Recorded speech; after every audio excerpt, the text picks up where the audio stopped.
Boa tarde para todo mundo. Vão lá no meu Instagram, @arontura. Quem quiser me seguir, tem notícias lá dos famosos. Estou esperando vocês. Agora, Sônia, vamos falar dessa história, porque você pontuou muito bem. A gente vai falar da herança do apresentador Gugu Liberato, que acaba de ganhar uma reviravolta, talvez a maior reviravolta desde que perdemos Gugu Liberato lá em 2019, né? Foram várias reviravoltas, vários elementos e pessoas que surgiram no meio da partilha dessa herança ao longo dos últimos anos, o que dificultou essa partilha, esse inventário e o que acabou, de certa maneira, prejudicando que isso se desenvolvesse da melhor maneira possível. O que aconteceu, pessoal? O jornalista Gabriel Perlini, que faz parte aqui da nossa Roda da Fofoca, contou para vocês recentemente que a família de Gugu Liberato, juntamente com Rosemíria, estavam se encaminhando para um acordo extrajudicial.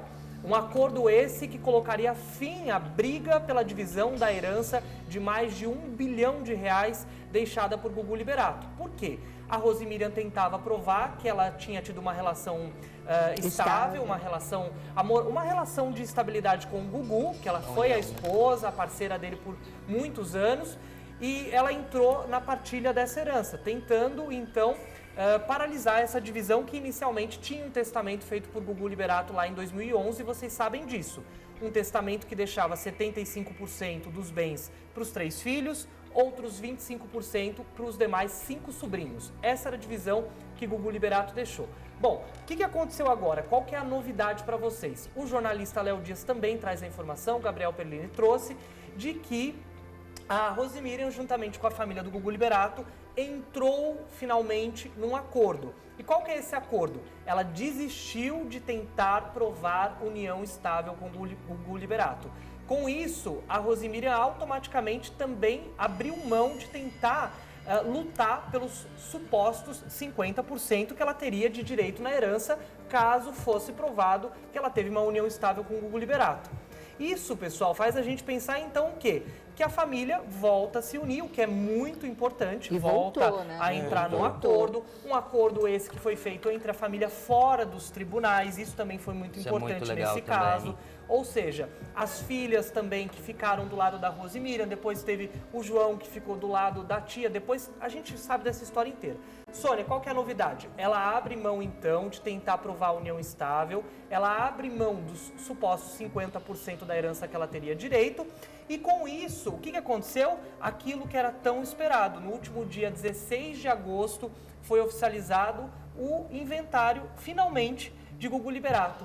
Um inventário que num protocolo normal, eu até estava conversando com o Lobianco nos bastidores, quando uma pessoa infelizmente falece, deixa uma herança, ele tem um protocolo, uma sequência. Sim. Isso deveria ter acontecido há muitos anos, mas como teve essa briga judicial, travou esse inventário. Sim, é verdade. Ou seja, no último dia 16 de agosto, tivemos finalmente o inventário de Gugu Liberato aprovado, feito. E aí, Sônia, o que aconteceu? No meio dessa história, surgiram várias questões. Surgiu um outro rapaz, que a gente sabe quem é, que estava nessa história também, que tentou impedir que esse inventário fosse feito, mas quando ele descobriu, ele foi tentar entrar na justiça com um pedido para que esse inventário fosse paralisado, que não acontecesse, o inventário já havia sido feito. E aí ele não conseguiu na justiça e nesse momento ele também abriu mão de tentar impedir que esse inventário fosse feito, porque já tinha sido lavrado, já tinha dado andamento. Então não abriu mão de nada. Abriu mão de nada, exatamente, Sônia. Só para vocês entenderem de casa, nem dá vergonha na cara, né? Ao longo desses 5 anos, praticamente desde que o Gugu nos deixou, como várias pessoas foram surgindo no meio dessa história toda. Sim. E não só esse rapaz, mas surgiu também uma pessoa que a gente tem contado aqui no A Tarde é Sua, o Perlini tem acompanhado muito de perto essa história. Falou em primeira mão. Falou em primeira mão aqui no A Tarde é Sua, lá na coluna dele na Contigo também, que é a história do Ricardo Rocha. Vocês de casa sabem que Ricardo Rocha, de 49 anos, alega que é filho de Gugu Liberato. Existe um pedido de DNA que ainda não aconteceu e é muito questionável porque não aconteceu também. E aí a gente ele pede e não faz. Né? Ele pede, inclusive, que o material coletado seja da mãe do Gugu Liberato, que é um absurdo, a gente sabe disso. Dona Maria do Céu, 95 anos de idade. 95 anos, assim como da Rosemíria, para ele tentar provar de alguma forma, e a gente sabe o que, tem uma intenção aí. Não, que as meninas não sejam... Aliás, nenhum deles, nem o próprio João Augusto sejam filhos do filhos Gugu. biológicos do Gugu. Quer dizer, seria só o Ricardo Rocha, que nem foi provado ainda. É, só ele. Bom, o que acontece? Diante dessa história que eu tô contando para vocês, que a família entrou num acordo, que no último dia 16 de agosto foi feito, então, o inventário da herança do Gugu Liberato, o Ricardo Rocha, que aguarda o andamento do exame de DNA, ou para contribuir com esse exame, Sim. entrou na justiça também. E essa atualização que acabou de chegar, que inclusive o jornalista Léo Dias trouxe, o Perlini também, por quê? Ele entrou na justiça para dizer, olha, como assim vocês fizeram um acordo extrajudicial para divisão da herança, sem lembrar que tem um processo de possível parentesco, ou seja, da possibilidade de Gugu ser meu pai sem ter me consultado. Esse é o resumo da história.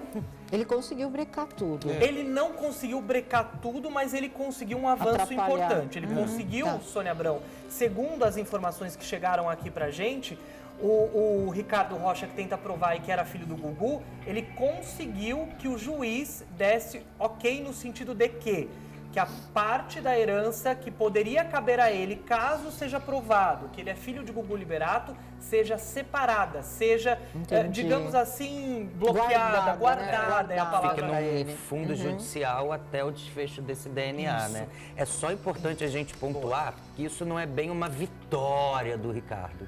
Isso é um protocolo precaução, que, né? que a justiça tem que fazer. É um protocolo obrigatório.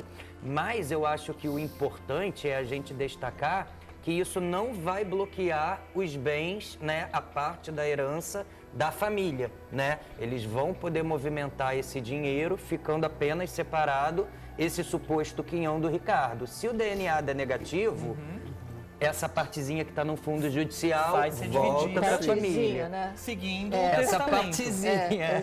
Só como informação. Essa fortuna, isso. Muito bem explicado, isso é importante. Só como informação adicional, Sônia, que chegou, Tá. quando, então, esse juiz diz aí que tem que ser separado, o juiz é o Leonardo Ribeiro, e quando ele diz que tem que ser separado um quarto dessa herança reservada aí para o Ricardo, caso seja provado que ele é filho, ele disse o seguinte, olha, os herdeiros tinham plena consciência dessa ação de reconhecimento de paternidade e não poderiam ter realizado acordo extrajudicial sem proceder à necessária reserva de bens como garantia de eventual direito do autor. É isso que a gente contou para vocês de uma maneira mais fácil, Sim, claro. que ele proferiu na sentença aí.